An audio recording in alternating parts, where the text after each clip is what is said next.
నమస్తే welcome to I news నేను హిమ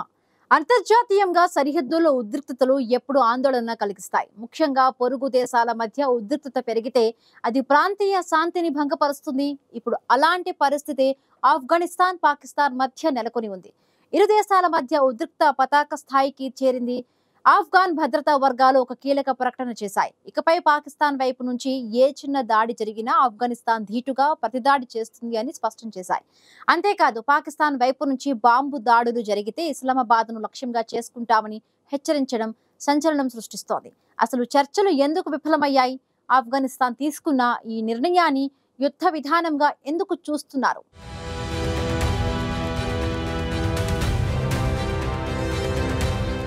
ఆఫ్ఘనిస్తాన్ పాకిస్తాన్ సరిహద్దుల్లో హీట్ పెరిగింది శాంతి చర్చలు విఫలమయ్యాయి ఇప్పుడు ఆఫ్ఘనిస్తాన్ నుంచి డైరెక్ట్ వార్నింగ్ సెక్యూరిటీ సోర్సెస్ ఏం చెప్తున్నాయంటే పాకిస్తాన్ అటాక్ చేస్తే ఖచ్చితంగా రిటార్ట్ ఇస్తాం ఇంకా డేంజరస్ వార్నింగ్ ఏంటంటే పాకిస్తాన్ బాంబింగ్ చేస్తే ఇస్లామాబాద్ టార్గెట్ అవుతుంది ఇది ఒక రకంగా యాక్ట్ ఆఫ్ వార్ పాలసీ అని చెప్పాలి నిజానికి ఏం జరిగింది ఆఫ్ఘాన్ ప్రతినిధులు చర్చలకు కమిట్ అయ్యారు కానీ పాకిస్తాన్ డెలిగేషన్ కనీసం సహకరించలేదు దానికి బదులు మాకు ఆఫ్ఘనిస్తాన్ నుండి సెక్యూరిటీ గ్యారంటీ కావాలి అని డిమాండ్ చేసింది టర్కీలో నడుస్తున్న ఈ పీస్ టాక్స్ ను పాకిస్తాన్ కావాలని ఫెయిల్ చేసిందనేది ఆఫ్ఘాన్ ఆరోపణ ఈ నెల మొదట్లో జరిగిన ఘర్షణల్లో ఇరువైపులా సైనికులు పౌరులు చనిపోయారు దాని తరువాతే ఈ టెన్షన్ మొదలైంది ఖతర్ టర్కీ మధ్యవర్తిత్వంతో శాంతి వచ్చింది కానీ అది టెంపరరీ పాకిస్తాన్ రక్షణ మంత్రి ఖ్వాజా ఆసిఫ్ శనివారం క్లియర్ వార్నింగ్ ఇచ్చారు ఈ చర్చలు ఫెయిల్ అయితే తాము ఆఫ్ఘాన్ తాలిబాన్తో